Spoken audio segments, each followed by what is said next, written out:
Era un día aplastado por una tormenta de verano. Tenía hinchada la frente, me asomaba al balcón y volvía a meterme y a sentarme. Sobre mi mesa, las tijeras, como cuando los pelícanos abren el pico los días de calor, estorbaban la idea. Las cerré. Por fin, en una última llamada del balcón en que me di un golpe contra la esquina del diván, al salir a buscar lo que estaba entre el cielo y la tierra, di con la invención de la greguería. Sí, yo quería decir, yo había pensado, recordando el Arno en Florencia, frente a aquella pensión en que habité, que la orilla de allá, sí, la orilla de allá quería estar a la orilla de acá. Eso, ese deseo inaudito pero real, esa perturbación de la estabilidad de la orilla, ¿qué era? Era una greguería. Y me acordé de esa palabra que no sabía bien lo que significaba y fui al diccionario para ver lo que era. Escribe Ramón Gómez de la Serna en Automoribundia. La macama de Antonio Leiva resulta una perturbación. Cierto es, les confieso, que yo no sé muy bien qué es y qué no una macama. Pero este libro de Leiva me recuerda vagamente a Juan Goytisolo y a algunos de los suyos, de sus libros, y desde luego adeuda mucho a Cervantes, pues el Quijote expresa una disidencia entre el mundo real y mundo vivido, entre lo real y la verdad, decía yo en mi Cervantes biografía razonada. No me extenderé más al respecto. En su discurso se mezclan los vivos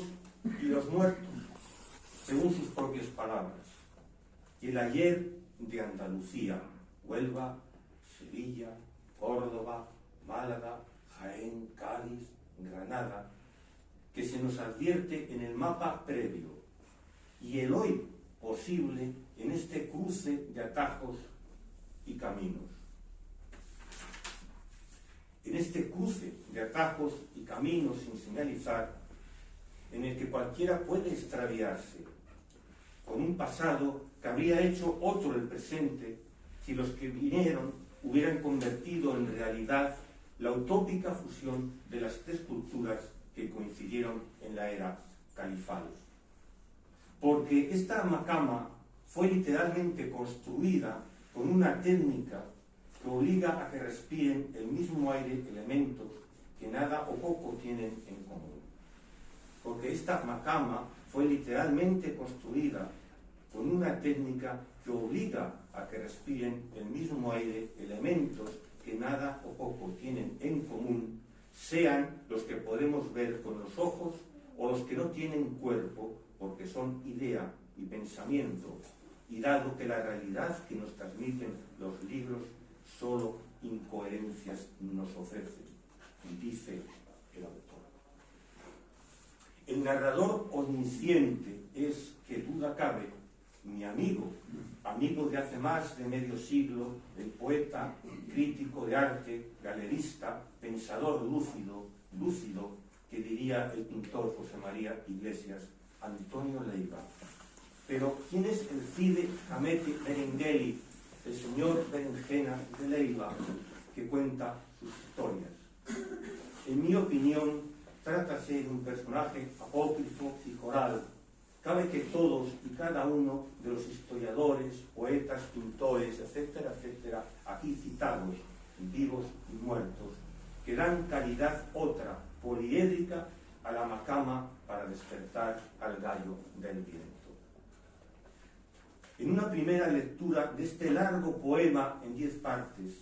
amén de una particular proemio, un epílogo no discursivo, pues no he tenido tiempo para más, El mismo ritmo me parece ser para el verso y para la prosa, y el mismo tono. Tampoco en esta suerte de prosimetum hay cambio de la historia del verso a la prosa, de la prosa al verso. El autor se sirve de ellos por igual, con indiferencia. Se da, como no, en Antonio Leiva crítica a personajes políticos y a la política. Recientemente, por ejemplo,